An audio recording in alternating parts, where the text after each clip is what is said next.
Hello everyone and welcome back to Inferno. Previously we got into the create mod and started to generate the first serious amounts of RF. Excess amounts of RF means we can expand applied energistics, and also set up some pattern providers and autocrafting. We got some create processes set up, for example andesite alloy, as well as some mechanical presses for things like plates. The plan for today is to get into immersive engineering and potentially also industrial contraptions, and hopefully also be able to upgrade our university to tier 3. However, that involves another boss fight, so we'll see exactly if we manage to get there or not. First of all, before we tackle any big projects for today, we have to make a few additions to our bees. This is becoming a common theme here.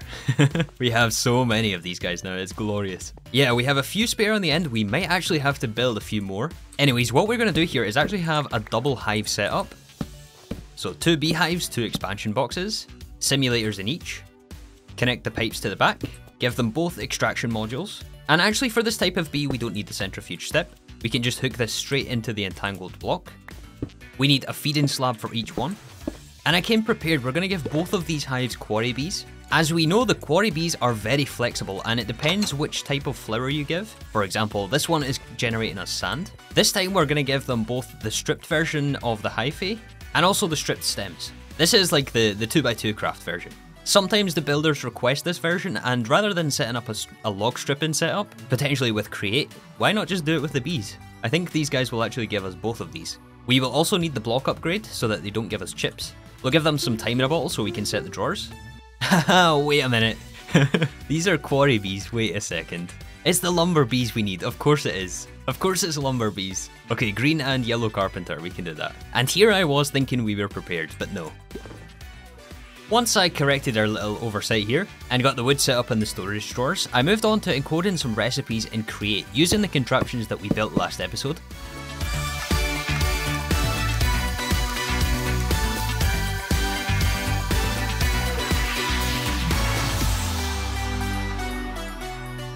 Yeah, and this in theory should make it much easier to expand Create in the future. I encoded all of the Create casing recipes, the brass, the andesite, and the copper casing. All of these recipes do take stripped wood, which of course we now have from the lumber bees. Alright, so we'll start with a bit of progression today. We're going to do immersive engineering. We have to make a crusher and a metal press. There's also going to be the squeezer, and then finally the arc furnace, which will unlock Enderium. And Enderium, I think, is going to allow us to get to the end dimension. Which one of these guys is our stonemason? This is the stone smelter, not this one. Stonemason, I think, is on the end. Or is it this guy? Yeah, it's this guy right here. First of all, we want to teach him the recipe for polished basalt. I think Kaylee is currently requesting this, or was. But yeah, just taking a little peek at the end dimension questline. To craft the end portal frame, we need a tier 3 stonemason. So let's get this guy upgraded. I believe it's only tier 1 right now. So we have 2 upgrades to go, and the builders are very slow. So we want to get this started ASAP. So yeah, the metal press. I'm thinking that we're going to have 3 of these. 1 for wires, 1 for rods, and 1 for gears. So we need 6 conveyors, 3 pistons, 3 redstone engineering blocks. Well, we don't have anything here. Iron sheet metal is easy. Gold bars is just gold ingots, that's easy enough. These things are simple to craft. And vacuum tubes we have. Yep, there's 3 engineering blocks. We need 3 heavy engineering blocks. A few more steel mechanical components. Made here in the engineer's work table. Maybe something we have to automate actually. There is a multi-block version of this. Yeah, and there's also steel scaffolding. Okay, so if you guys have been around the channel for a while, especially in Divine Journey 2 and probably GTNH, you're gonna know just how terrible I am at building multi-blocks. It's embarrassing, honestly. Which is why we cut to them being built. Hopefully it forms. Aha, I think you have to click the side though, right? So we have to break this piston to get the middle one, there we go. Alright, 3 metal presses. We have to give these things RF, of course. And generously, the quest book gives us some LV wires to work with. So I used some of these wires to hook up to the alternator over here. It's very spaghetti, I know. We'll fix the wiring later. But we can't craft another tesseract right now because that requires Enderium. So we have to do it this way to start off with. The quest book also gives us the wire mold, which goes underneath the metal press. And we have to use this to make steel wire and aluminium wire. Steel and aluminium wire can only be made in the metal press, and this is also how we get the HV wires, which we'll need for some of the bigger multi-blocks later on, since I don't think we can provide enough power with just these little LV wires. So let's continue with progression. We also need the crusher. Wait, do we need the crusher? HOP graphite dust comes from coke dust. Oh yeah, that's right. Yeah, so we do need the crusher to crush coke dust, and actually coke dust, we're out of flight potion. Coal coke itself comes from these multi-blocks we have set up a while ago. And these things actually do need fixed. We need a way to extract the creosote oil into a tank, and if possible set up some inputs and outputs for this. I previously tried to use pretty pipes, but that didn't turn out so pretty. And it doesn't work properly, so we're going to switch this to laser IO.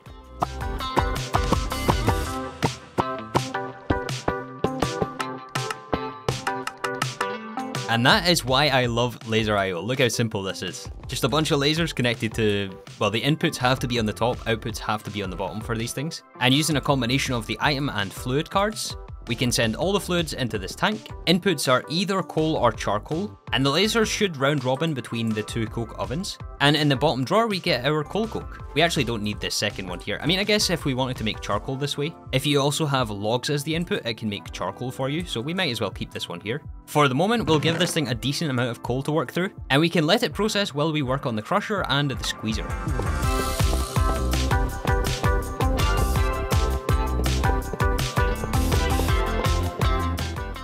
Oh no, it's wrong. It doesn't farm. Oh my goodness. There it is, we got there in the end. 2 more to build.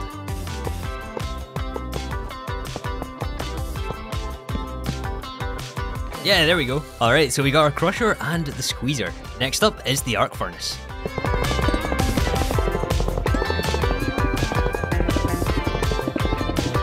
And arc furnace. Nice.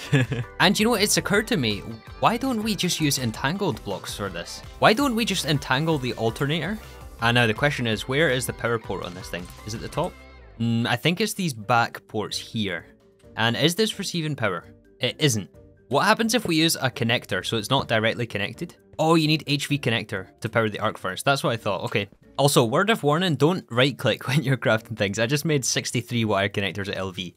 That was a huge waste. Okay, we should be able to get the HV version now, right? Yeah.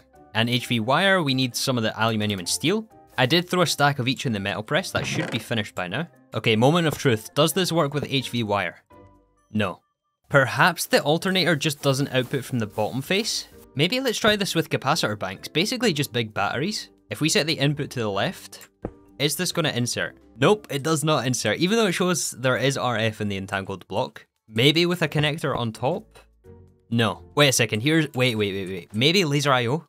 Laser IO can transfer energy. Yeah, 2 energy cards. Oh, it's working. It's working. Oh my goodness. Okay, it's going into the capacitor bank. It's just not output into the bottom side. I think it's just a matter of clicking with the wrench. Energy output. The squeezer should get power. Nice. That means it should work with the arc furnace as well, right? I don't know why I broke that. We're going to have to make more. It's powered. Oh my goodness. Awesome. That is cool. All right, let me power the rest of these things. Aha, and even better, I managed to add in the accumulator between the entangled block and the power input. These are MV right now, but they hold 1,000,000 each, so we got a bit of a buffer to work with for each machine. And here I want to switch to MV for the metal presses. So we're going entangled block into laser node, which pulls it into the accumulator. And then we have LV wire connector onto the relay. The connectors are only single point to point, but the relay you can distribute among several connections. And so we've got MV wire relay to MV wire connector. Now the question is, does this actually stay full and power this?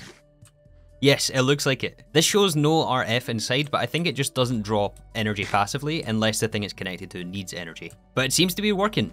Perfect. And we can now remove all the spaghetti. This LV wire can go.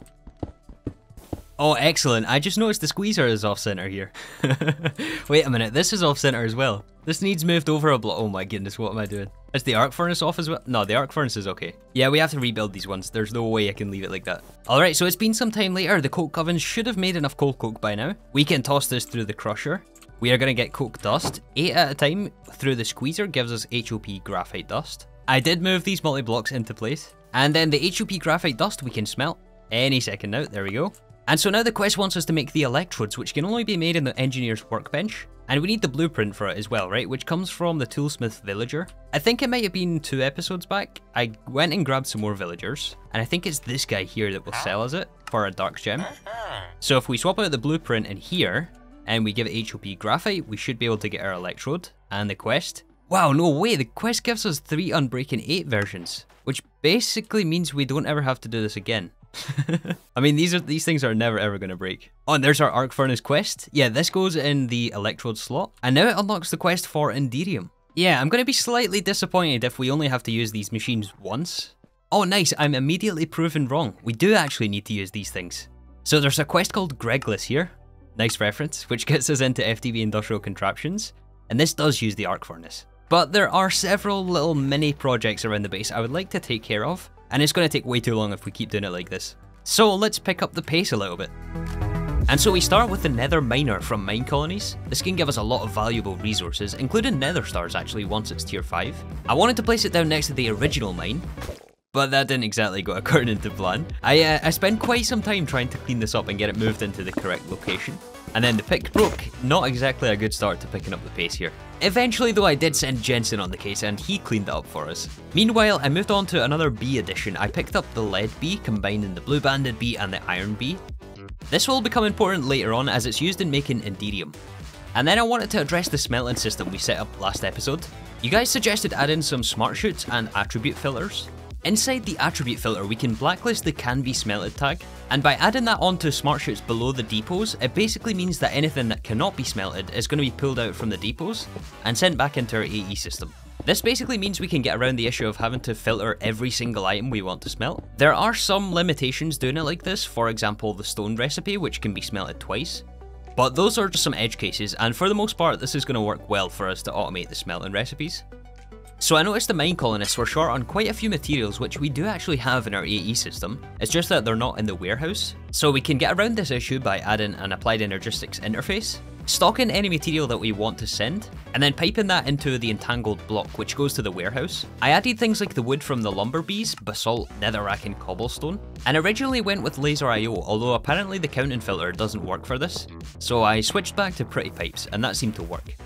So coming back to Enderium and the boiler room, I wanted to automate the Immersive Engineering machines. So I extended along the wiring tunnels and the flux cable. And I started with the crusher. We can simply hook up a smart chute into a chest, into a pattern provider. This is how we input into the crusher from the top side. Output is from the front, so we can add a chest, and then laser IO back into a pattern provider. I did pretty much the same thing for the squeezer and the metal presses, which basically means we can set up any recipe and it will be auto-crafted in the future. I also set up a very similar system to automate the arc furnace. And so for Enderium, we need lead and Enderium blend, which means we need ender dust. And ender dust requires ender peril dust and endstone dust. And the only way for us to get endstone, as you probably know, is from occultism. At least until we make it into the end dimension, so we have to spawn a bunch of these ender mites. Unfortunately, the foliot crushers can actually double the endstone dust. So we didn't have to spawn them too many times to get enough ender dust. And unfortunately, this ender dust can only be made in the alloy kiln. I find that kind of funny that like endgame materials are only made in immersive, like simple machines like this. That actually applies to some of like the Infinity Catalyst as well, right? There's something in here that can only be made, yeah, the Infinity Ingot is only made in the arc furnace. This is from the block. That's kind of funny. Anyways, let us move along here and get the first pieces of Enderium. We should really set up a recipe for this, to be honest. Let's see if we can catch it here. Yeah, and it also unlocked the end quest line. We have to get Ender right. Oh yeah, I can see this arc furnace is not keeping up on power. It's very likely, in fact, that we'll have to add multiple alternators. But the bottleneck right now is actually crafting fluid tanks, since we need skystone. Although, why isn't this being pulled out here? Does this not automatically output? Huh.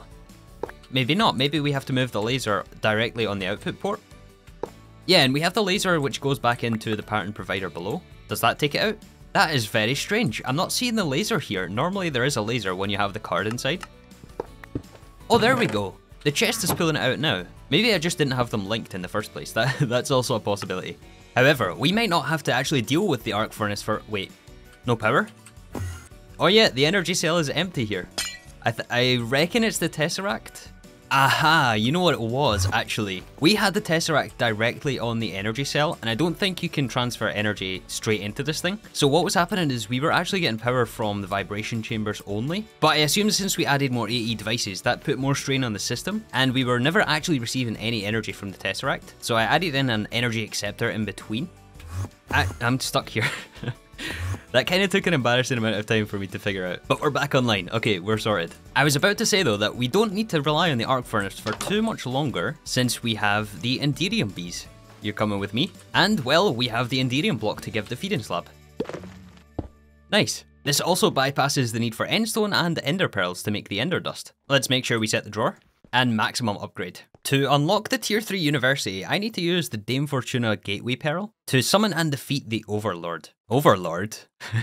Sign me up. Yeah, you know, we've been doing a lot of tech and machines lately, and I think it's time for another boss fight. Wait, why is there chickens over there? Invincible chickens. Yeah, I mean, the question is, are we prepared enough for another boss fight? You know, this Town Hall upgrade is taking a while. I upgraded it to tier 3 a while back. I don't know what Kaylee is waiting on exactly. It's really hard to tell if we have enough armor, or damage for that matter. I mean, damage we should be fine with this sword, but in terms of ranged damage, I mean, our only option is this thing, and I think this thing looks better than it actually is. Well, actually, plus 74% base arrow damage. Maybe we should just try this boss fight. I mean, what is the worst that could happen? I'm looking for a totem of undying though. I really want to have one of those. Alright, this time we're gonna bring Jensen Veer. I think we have to take Legend as well, right? Yep, follow me. Let's make sure we repair the flight potion. We absolutely want to have creative flight for this. I think we also want to make sure we have the wheeled walkers. And let's get some campfires as well, since these give us regeneration. Oh, and there's still some wheeled walkers here from last time. Wait, this guy's tiny. What happened to him?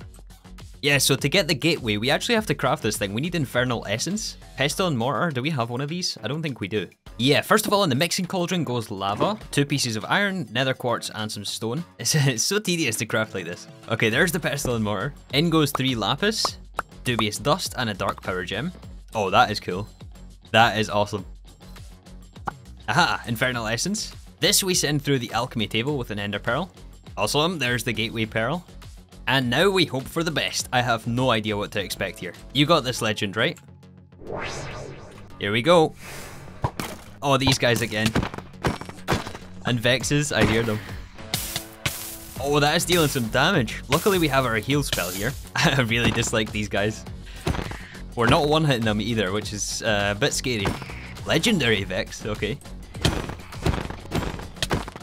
He teleported me. Oh, there's the boss. There is the boss. It looks similar to the bell ringer. Similar effects. I assume it does much more damage though. Right, let's get rid of the ads first, I think. We are almost dead. I didn't pay attention to how much damage that done there. Yeah, that heal spell is essential. For sure.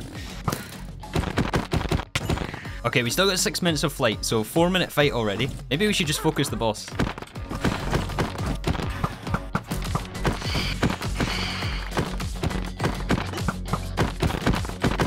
That was some free damage right there. She's less than half. Okay, this is really easy. She doesn't do too much damage at all. It's just the other mobs. I think we got her. One more. There we go. Jackpot. Inventory is full. These guys probably picked up a lot of stuff. Oh yeah, their inventory is full as well. Did we get the boss drop though? Oh, it's this thing, Fortune's Favor. Yeah, this is the most important thing. This is what we need to upgrade the university. Success once again. You are dismissed, Legend, and forget this guy's name. Jensen. Jensen. You guys are dismissed. So we did in fact get 2 of these Fortune Favors, one of which we can use for the Archmage spellbook, but the second one we want to use for the Slicer's Dice. Aha, in fact the questbook gives us a 3rd one. Yeah, let us immediately upgrade this university. I think this was the only thing we were missing, the Arc of Infernal Insight. Do I have to craft that thing? Yeah, I think it's just in the smithing table with bedrock. I'm noticing a few other things in here which we will definitely have to supply manually, but I imagine they're just one-off, like Arcane Pedestal. Some coloured glass, orange banner. Yep, let's do it. This is also going to unlock the next technology tree, the tier 3. I assume that also comes with some nice benefits. So yeah, I'll spend some time here giving the builders what they need for the upgrade, and also prepare for the next project for today. I'm happy we got to tier 3 though, this is awesome.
Alright, so we are now in tier 3. This thing certainly did take a while to get built. I did keep myself busy though while it was under construction. We are going to check out the university building next episode. There's a lot of cool stuff in here.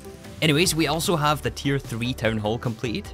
Over here next to the sawmill, I also built a glassblower's hut. Our nether mine is also now tier 2. I'm not sure exactly what we get from this thing, if anything. I have been doing a little bit of interior work in the base. I cleaned up this area with the crafting CPUs, and in fact I merged them from 4 CPUs down to just 2, as on the opposite side we now have a bunch of molecular assemblers and pattern providers. This is how we automate the regular crafting table recipes, of course. We are still yet to actually implement these, we'll work on that next episode, but they are built and plugged in, we just have to make use of them. Some extra changes to the boiler room as well. I crafted up some more fluid tanks and expanded the steam engines. I also slightly changed the way the encased chain drives were set up, and we now have 3 alternators here making RF. Also, these tesseracts, we are never using these things again. They broke multiple times. So instead, we're going with the entangled block into the laser. Yeah, I know a lot of you guys have also had issues with these things. So the upgraded power was necessary to fuel the 8 new machine additions that we have in our boiler room. These things are the automated work tables, or in other words, the automated version of this thing. Pretty simple machines, we just have to give them the blueprint. In this case, we're doing crafting components. We have 8 set up, but I think there's only 7 that are configured, all in exactly the same way. They take their power from this laser, which goes into the accumulator and powers the block below it. Items are given by the pattern provider. Once it runs the recipe, it outputs into the entangled block, which goes into an interface down there and goes back into our AE system. And so this allows us to automate all of the AE2 circuits. We're also doing both mechanical components and the vacuum tubes. And it's the exact same setup on both sides, it's just mirrored. And of course they run different recipes. So the next thing I would like to work on today, I was considering starting the Greg. I was considering starting this Gregless quest and getting into FTB Industrial Contraptions. But this is a pretty large project we're going to have to take on here. And it looks like we're going to have to build a nuclear reactor. So that's going to be a lot of fun. I did start to build out the room. There's like a very small expansion. I haven't quite decided where exactly we're going with it. And in fact, we have an opening over here to the colony. I hope no one falls down here. We should maybe put some fences. But yeah, that is something we'll save for next episode. The university construction definitely took a while. So instead, we're going to look at blood magic again. So the current state of blood magic right now is we are at tier 3. In order to upgrade to tier 4, we need Demon Slate. Wait, is it Demon Slate? No, Bloodstone. We need Bloodstone bricks. And for that, we need the Weak Blood Shard, which coincidentally we can also use for the next tier of Spellbook. So how do we go about getting this? Well, we need to start off with some Prismarine. I can't tell if this is actually working or not. Hey, this fire looks different, doesn't it? I mean, I know it's blue, obviously, but it does look different to usual. Maybe it's just the shaders. I think that might be what it is. There we go, there's Prismarine. And we need some of the blocks. We have to craft the Alchemical Reaction Chamber, which should be a quest. So I believe this machine is actually new in the newer versions of Blood Magic. I've never actually played with this thing. Wait, maybe this isn't the new machine, but it has new capabilities in the new version of Blood Magic. I know that for sure. And the item we need to run this recipe is actually locked behind a new dimension. We have to craft a portal using a ritual. Oh, that was a very roundabout way of saying we need to get we need to go to the antechamber. Yeah, and for this we need the activation crystal. There we go. We also need a master ritual stone. Can we craft one of these? Yes, we can. Oh, and we also need the inscription tools. Should be simple enough, it's just a couple thousand LP with a gas tier. And we got air. Magma cream should be fire. Lapis is air, I believe. And obsidian bricks is the last one. Whatever it is, earth. Oh wait a sec, we only need 1 for the quest. And it gives us the ritual diviner. Yes. So to get to the antechamber, we need the portal, right? The book says it's 7 by 7 by 5. We also have a bunch of these ritual stones. We have to create the edge of the hidden realm is what we're looking for. There it is. I went past it. There, the edge of the hidden realm. Let's sink it down into the floor. Yeah, we start with the master ritual stone.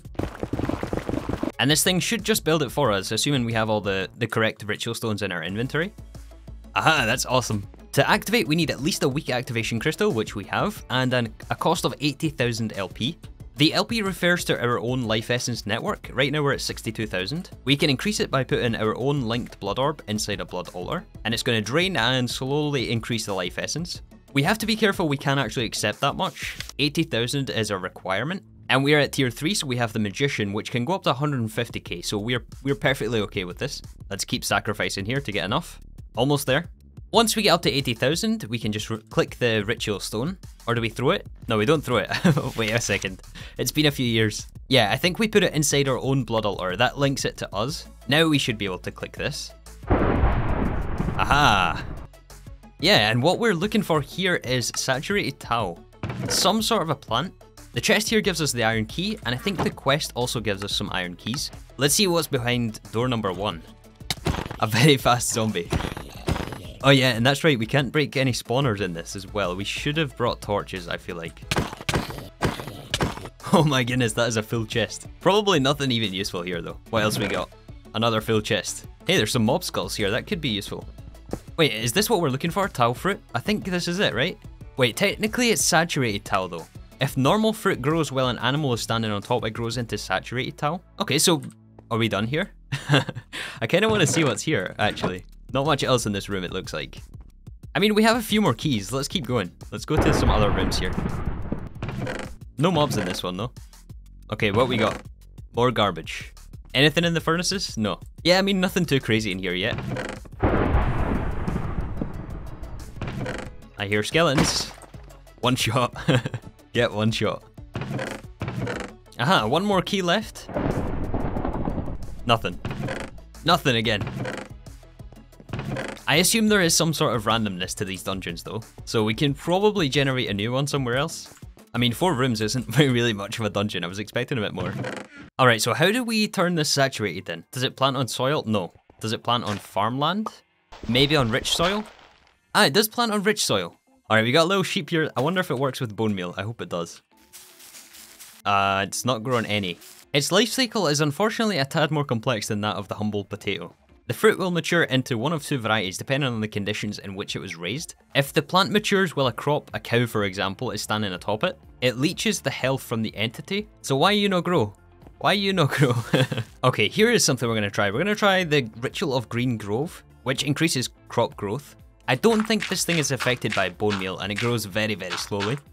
You are the chosen one. He does not want to go, look at him. Take me back. Alright, we got the cow locked in here, and it seems to be working. I think we just have to be a bit more patient on this thing. And eventually we end up with a fully grown saturated tau. I think he's standing on it. There it is. Should be our quest. Yes, perfect. He is taking damage, as you can see, but he does have regen. Is that the ritual doing that? I'm actually not sure. Let's turn it off though to reduce the LP cost. It does drain our LP network when this thing is running. Yeah, and so the previous quest gives us the reverter, which goes inside the machine. We can cut down this saturated tau, and this should give us a blood shard. The weak blood shard, there we go. And these blood shards we can use to craft the large bloodstone bricks.